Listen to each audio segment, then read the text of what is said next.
India Congress કમિટીએ આખા દેશમાં pilot project તરીકે ગુજરાતને પસંદ કરી કોંગ્રેસના સંગઠનને મજબૂત બનાવવા માટે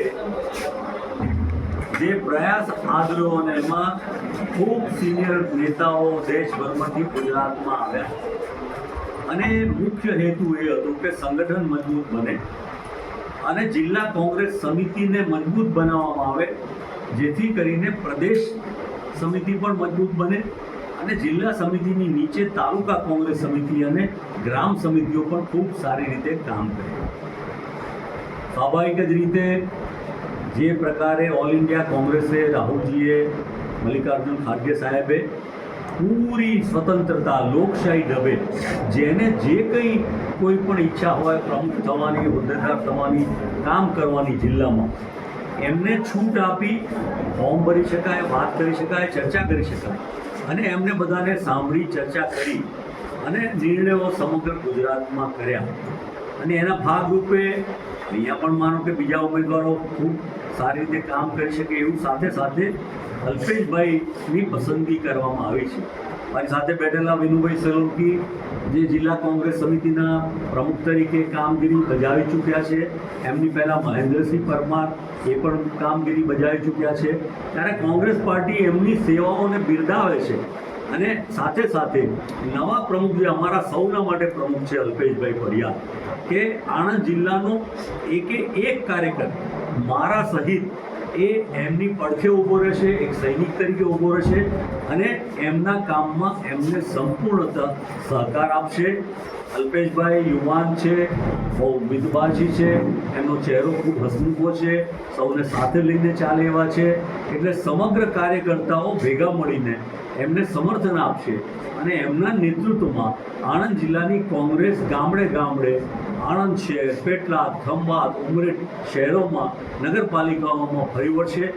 નવા યુવાનોને જોડશે, નવા કાર્યકરોને જોડશે અને કોંગ્રેસના નીતિ સિદ્ધાંત અને કાર્યક્રમોને લોકો સુધી લઈ જઈ આવનારા જે કંઈ પડકારો છે એ પડકારોમાં એ સફળ થશે એવી અમારા સૌની અમને શુભકામના છે. ભારતીય રાષ્ટ્રીય કોંગ્રેસના પ્રમુખ માન્ય ખડગે સાહેબ, યુવા માર્ગદર્શક વિપક્ષના નેતા માન્ય રાહુલ ગાંધી,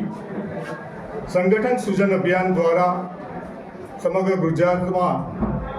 પ્રમુખની નિમણૂક માટે જે કાર્યકાળ થયું એમાં પ્રમુખ તરીકે આણંદ જિલ્લામાં નિમણૂક થઈ. સૌપ્રથમ